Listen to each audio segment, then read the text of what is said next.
Hello everyone, let's go on a journey in sight and sound today. We're going to play this incredible arcade game from 1983 called Journey, themed off of the actual rock band Journey.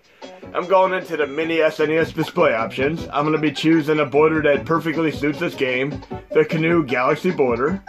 And if you have the current RetroArch in my core set, be it the Extreme, which is the one I appropriately use right now, you can hold down the L1 button.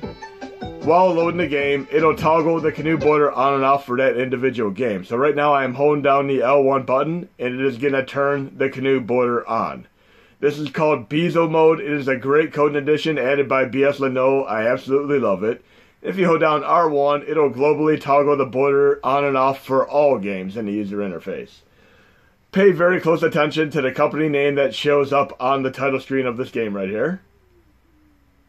You'll see it in a moment. And you also see the Canoe border loaded since I held down the L1 button. Bally Midway. It is a whole subset of arcade games that do not properly function on MAME 2003.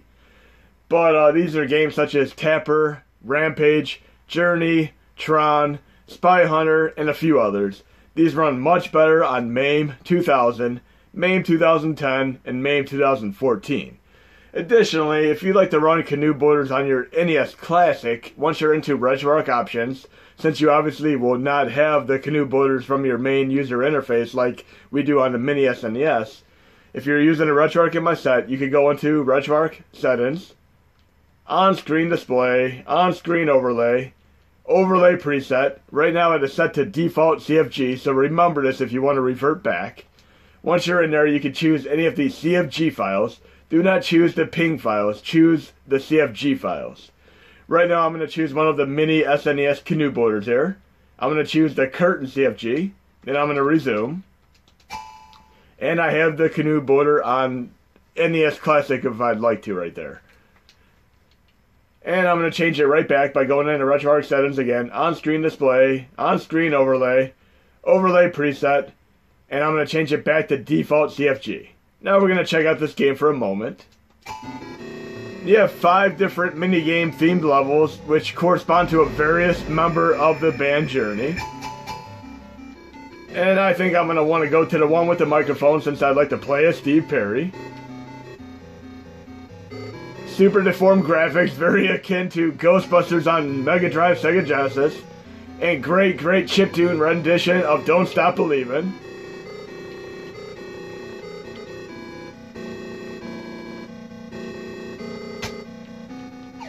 And if you have CloverCon installed, which is installed by default when you have Hashi2CE, you can hold down the attack button and then hold down the select button while you're holding down the attack button and enable Turbo Fire.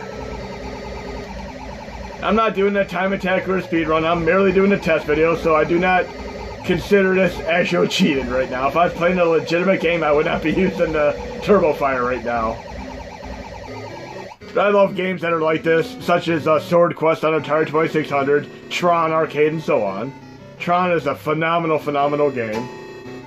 But I'm going to be quitting this game right now, and we're going to move on to one other thing that people may not be aware of. If you look in the core set, you'll have FFmpeg as an add-on. What you're going to want to do is install RetroArch first, and then install FFmpeg afterwards by itself. Once you do that, you're able to run videos from the main user interface using bin/FFmpeg for FFmpeg. Or you can load them through the dummy folder, and I'm going to load RetroArch as an icon right now. And to load RetroArch as an icon, you simply need to go into Extras, Hashi2 folder, and then you could add Clover SNES as a game. Put it onto your main user interface, and then you have the ability to load RetroArch from your main user interface. But I'm going to go low content and use the dummy folder right now. I'm going to the videos folder. And speaking of Journey, there's this incredible take on Journey's Don't Stop Believin', which was done in Mario Paint. I did not do this personally, but I love the person on the back who did this originally. It is incredibly awesome. And I am some of you may have seen my spontaneous singing and drum in nature in some previous videos. I'm going to have to jam to some drums here for sure. Let's get this going.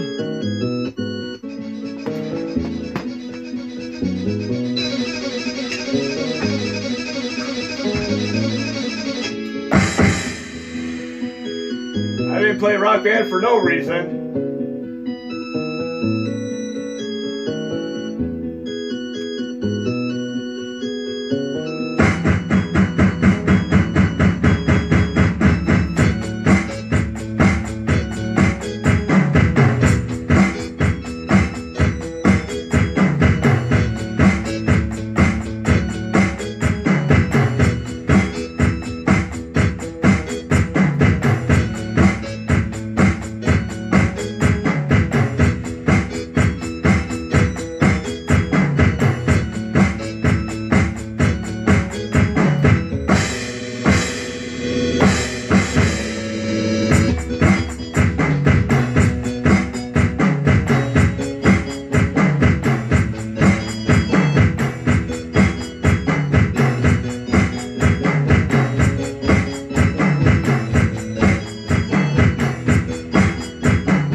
Speaking of Rock Band, I absolutely loved Rock Band. I played Guitar Hero the hell out of it when it came out. Then when I heard Rock Band was coming out, I went to Walmart at 4 a.m. at night, got the Rock Band drum set, and I went home. I lived in an apartment complex, but I wanted to play Rock Band. You could have seen how funny it was. Me trying to play Rock Band at 4:30 a.m. at night, trying to be quiet.